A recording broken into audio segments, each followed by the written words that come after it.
क्या भ्रष्टाचार अब भी हमारी व्यवस्था की जड़ में है? निवेश, शासन और लोकतंत्र पर इसका क्या असर पड़ेगा? आज के सेशन में हम हालिया जारी करप्शन परसेप्शन इंडेक्स 2025 के बारे में चर्चा करेंगे कि इस इंडेक्स में भारत के संदर्भ में क्या कहा गया है, भारत की स्थिति क्या है और वैश्विक स्थिति करप्शन के लेवल पर क्या है। आज के सेशन में आगे बढ़ने से पहले आपके लिए एक महत्वपूर्ण सूचना है। अगर आप घर बैठे यूपीएससी की प्रिपरेशन करना चाहते हैं तो दृष्टि आईएएस लेकर आया है एक बहुत ही शानदार कोर्स जिसका नाम है studio GS foundation live online course.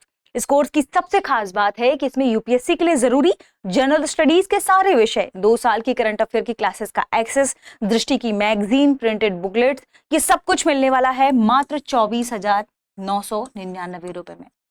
और अगर आप ये फीस भी एक बार में नहीं दे पा रहे तो इस फीस को भी इंस्टॉलमेंट में भरने की सुविधा है। और अगर आपको इस फीस में भी डिस्काउंट चाहिए तो कूपन कोड का इस्तेमाल करें गीत। इस कूपन कोड के इस्तेमाल से आपको ये कोर्स और भी कम फीस में यानी डिस्काउंट में मिल जाएगा। कहां से खरीद सकते हैं? दृष्टि लर्निंग ऐप से। तो या तो आप दृष्टि लर्निंग ऐप डाउनलोड कर लें, वहां से इस कोर्स को खरीद सकते हैं, या फिर आपको डिस्क्रिप्शन में लिंक दी गई है, उस लिंक को जैसे ही आप क्लिक करेंगे आप डायरेक्ट पहुंच जाएंगे कहां? दृष्टि लर्निंग ऐप के स्टूडियो जीएस फाउंडेशन कोर्स में। ये लाइव है यानी आप तुरंत अपने चैट पर ही तुरंत आपके जो डाउट्स हैं उन्हें सॉल्व कर पाएंगे। ये ध्यान रखिएगा। इस कोर्स को आप कम कीमत में कैसे पा सकेंगे? इस डिस्काउंट को अप्लाई करके। इसकी भी आपको वहीं स्लाइड मिलेगी ऐसे जिसमें कूपन कोड लिखा होगा, उसमें अप्लाई करके आप इसे पा सकेंगे। इस कोर्स के बारे में आपको कोई भी जानकारी चाहिए 8750187501 पर कॉल कर लें। हमारी टीम आपको इसके बारे में पूरी डिटेल से जानकारी देगी। इसके अलावा ये कोर्स आपको हिंदी, इंग्लिश और इंग्लिश तीनों मोड्स में मिलेगा।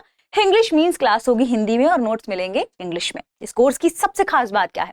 मान लीजिए आपने ये कोर्स खरीद लिया और फिर आपका मन हो कि आप दृष्टि के किसी ऑफलाइन सेंटर में जाकर क्लास करें। आप दृष्टि के किसी भी ऑफलाइन सेंटर में जाकर क्लास करेंगे, वहां की फीस में आपकी ये पूरी फीस एडजस्ट हो जाएगी। इसका मतलब ये कोर्स आपको मिल रहा है फ्री।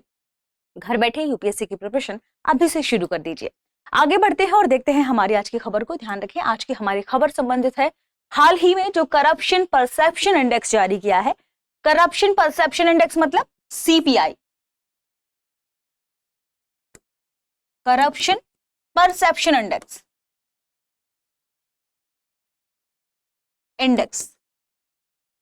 2025।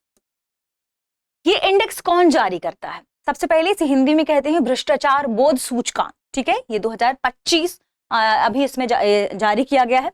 इसे ट्रांसपेरेंसी इंटरनेशनल द्वारा जारी किया जाता है। इसके द्वारा ट्रांसपेरेंसी इंटरनेशनल द्वारा जारी किया जाता है। भारत को इस रैंक में इस बार वर्ष 2025 में 91वां स्थान मिला है। तो इंडिया रैंक की बात करें, इंडिया की रैंक क्या है? 91 और स्कोर कितना है? स्कोर है 39। कितना है? 39। ठीक है, भारत को 39 स्कोर मिला है। ये जो इंडेक्स है ये इसकी जो स्केल है वो 0 से 100 है। स्केल क्या है? 0 से 100। ठीक है, इस स्कोर में ये बताया जाता है 0 इसका मतलब कि उस देश में बहुत अधिक भ्रष्टाचार है, और अगर किसी का स्कोर है 100 इसका मतलब वह देश भ्रष्टाचार मुक्त है। ठीक है, तो इसकी स्केल 0 से 100 या 100 तक है, ये ध्यान रखें।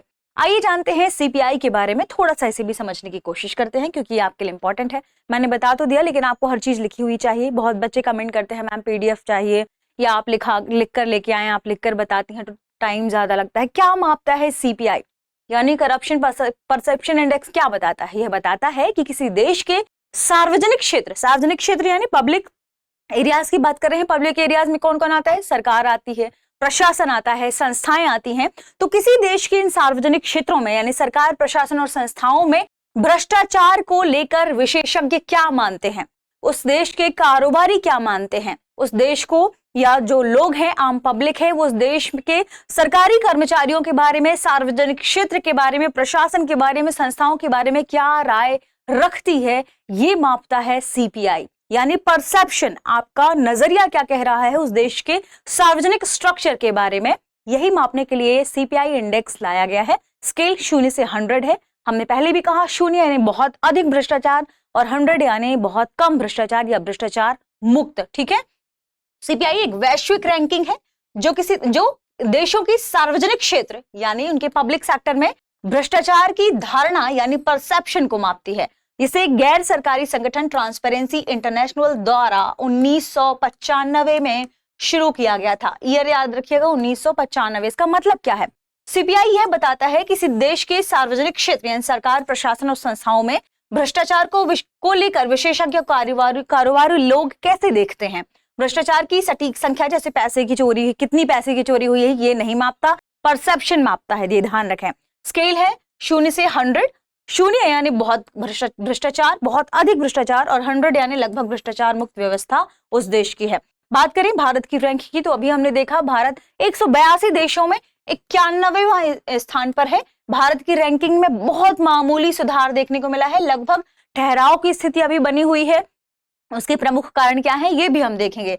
डिजिटलाइजेशन व्यवस्था में सुधार और कार्रवाई के बावजूद लोगों की धारणा अभी तक भारत को लेकर नहीं बदली है। भारत में ही क्या कारण है ये समझते हैं। इसका कारण है नौकरशाही की अपारदर्शिता, यानी आज भी ब्यूरोक्रेट्स या ब्यूरोक्रेसी की बात करें, ये बिल्कुल अपारदर्शी है, ट्रांसपेरेंसी इसमें नहीं है। राजनीतिक का हस्तक्षेप, आज भी राजनीति हर क्षेत्र में अपना हस्तक्षेप करती है, राजनेता अपना हस्तक्षेप करते हैं। कमजोर निगरानी संस्थाएं, यानी जो हमारी निगरानी संस्थाएं हैं जो निगरानी करती है हर क्षेत्र की, वो कमजोर हैं। इसके अलावा कानूनों का असमान पालन, कुछ लोगों के लिए कानून का पालन बहुत जरूरी है और कुछ लोग इसको बाईपास कर जाते हैं, तो असमान लेवल पर इसका पालन किया जाता है। ये मुख्य कारण है कि भारत की भ्रष्टाचार परसेप्शन जो रैंकिंग है वो टस की मस है, आप कह सकते हैं बहुत मामूली 1 अंक का ही सुधार देखने को मिला है।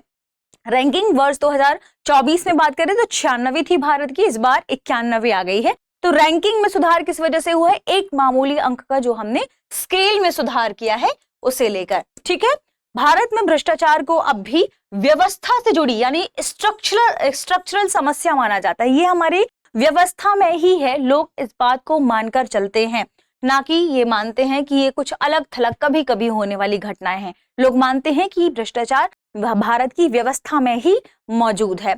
यह शासन, जवाबदेही और पारदर्शिता को प्रभावित करता है, और ये आप सभी जानते हैं कि इससे हमारे शासन जो प्रशासन चलता है वह भी प्रभावित होता है। हर लेवल पर जो ट्रांसपेरेंसी है, पारदर्शिता है, वह भी प्रभावित होती है। वैश्विक लेवल पर क्या स्थिति है ये भी जानना जरूरी है। दुनिया के कई देशों में भ्रष्टाचार की स्थिति या तो जस की तस है या फिर और ज्यादा बिगड़ी है। रिपोर्ट यानी इंटरनेशनल ट्रांसपेरेंसी की बात करें, ट्रांसपेरेंसी इंटरनेशनल की बात करें, यह रिपोर्ट कहती है कि भ्रष्टाचार आर्थिक विकास, लोकतंत्र और सामाजिक विश्वास के लिए सबसे बड़ी बाधा है। और भारत में ये देखने को मिलता भी है, क्योंकि लोगों का सरकार के प्रति या आप कह सकते हैं सार्वजनिक क्षेत्र के प्रति ट्रस्ट नहीं है कि वो भ्रष्टाचार नहीं कर रहे होंगे। इसके अलावा रिपोर्ट ये भी कहती है कि एशिया प्रशांत क्षेत्र में कुछ देशों में सुधार हुआ है, लेकिन कई अभी भी इस शासन संकट से जूझ रहे हैं। और लोगों का देखिए, कई ऐसे देश हैं जहां पर जेनजी का प्रदर्शन हो रहा है, लोगों ने भारी प्रदर्शन किए हैं, विरोध किए हैं, कई देशों में सरकारें गिरी हैं। ये इस बात की ओर इशारा कर रहा है कि जनता चाहती है कि देश भ्रष्टाचार मुक्त हो। ऐसे कई देश देखने को मिले हैं जहां पर भ्रष्टाचार की वजह से सरकारें भी डगमगाई हैं। ऐसे में भ्रष्टाचार को लेकर लोगों का रवैया बदल रहा है, और इस रिपोर्ट में ये बात भी कही गई है कि लोग चाहते हैं कि देश भ्रष्टाचार मुक्त हो, यानी सरकारों को जरूरत है उस पर काम करने की। बात करें रैंकिंग सबसे नंबर 1 पर कौन है, यानी कौन सा देश है जहां पर भ्रष्टाचार मुक्त की स्थिति देखने को मिली है, वह है डेनमार्क। 89 अंकों के साथ डेनमार्क नंबर 1 पर है। इसके बाद है फिनलैंड और सिंगापुर, यानी 3rd रैंक पर है सिंगापुर, 2nd पर है फिनलैंड। बात करें यूएसए और ब्रिटेन की, तो यूएसए यानी अमेरिका का इसमें 29वां स्थान है, 29वीं रैंक है, वहीं ब्रिटेन की इसमें 20वीं रैंक है। ठीक है, और बात कर लेते हैं सबसे भ्रष्ट देश की, तो दक्षिण सूडान और सोमालिया, ये ध्यान रखिए, दोनों 9 अंकों के साथ सबसे भ्रष्ट देशों में शामिल है। वहीं ऐसे में वेनेजुला का भी नाम आता है। ठीक है, तो ये कुछ कंट्रीज हैं जिनकी लिस्ट जाननी जरूरी थी, ये हमने देखी। अब बात करते हैं कि भारत पर इसका क्या प्रभाव है, यानी जो रिपोर्ट आई है जिसमें कहा गया कि भ्रष्टाचार में भारत में कोई खास बदलाव नहीं हुआ है, इसके आर्थिक प्रभाव भी हमें देखने को मिलते हैं। जैसे अगर हम भ्रष्टाचार की ओर देखें, भारत में लेकर क्या धारणा है, भारत में लेकर अगर भ्रष्टाचार बढ़ता है या ऐसी ही स्थिति बनी रहती है तो विदेशी निवेशकों का भरोसा भारत में प्रभावित होगा। ईज ऑफ डूइंग बिजनेस पर भी असर पड़ेगा। इसके अलावा निवेश और बाजार की जो छवि है वो भी भारत में कमजोर होगी, यानी भारत को भ्रष्टाचार में आप कह सकते हैं कमी लाने की बहुत जरूरत है ताकि हम हमारे आर्थिक क्षेत्र को बेहतर बना पाए। राजनीति और प्रशासनिक क्षेत्र की बात करें तो एंटी करप्शन अगर हम कानून लाते हैं तो भी लोग कह रहे हैं कि इन कानूनों को प्रभावी ढंग से लागू करने की जरूरत है। इस तरफ इशारा किया गया है, इस रिपोर्ट में कहा भी गया है। और भारत को अपने लेवल पर भी काम करना चाहिए। सरकारी खरीद में पारदर्शिता की जरूरत है। निगरानी संस्थाओं को और ज्यादा पावर देकर इन संस्थाओं को स्वतंत्र छोड़ने की जरूरत है भारत में। हम निष्कर्ष के रूप में क्या कह सकते हैं कि 91वीं रैंक ये बताती है कि केवल दिखावटी सुधार ही जरूरी नहीं है, बल्कि भारत को कई क्षेत्रों पर बहुत पुरजोर तरीके से कदम उठाने की जरूरत है। यानी केवल छोटे कदम जरूरी नहीं है, हमें मजबूत संस्थागत सुधार करने की जरूरत है और सख्ती से निष्पक्ष होकर जवाबदेही निर्धारित करने की जरूरत है। तो ये था हमारा पूरा आज का सेशन। अगर आपको ये सेशन पसंद आया हो तो चैनल को सब्सक्राइब कर लीजिएगा, क्योंकि ये हमारा मनोबल बढ़ाता है, और अपने दोस्तों को जरूर शेयर करें। देखते हैं प्रश्न को। प्रश्न है सीपीआई 2025 यानी करप्शन परसेप्शन इंडेक्स 2025 में भारत की रैंक क्या रही है? ऑप्शन ए 85वीं, ऑप्शन बी 91वीं, ऑप्शन सी 95वीं और ऑप्शन डी 100वीं। इस प्रश्न का सही जवाब कमेंट सेक्शन में देना ना भूलें। मिलते हैं अगले वीडियो में। शुक्रिया। अब एग्जाम की तैयारी को और बेहतर करने के लिए हमारे चैनल को लाइक, शेयर और सब्सक्राइब करना ना भूलें।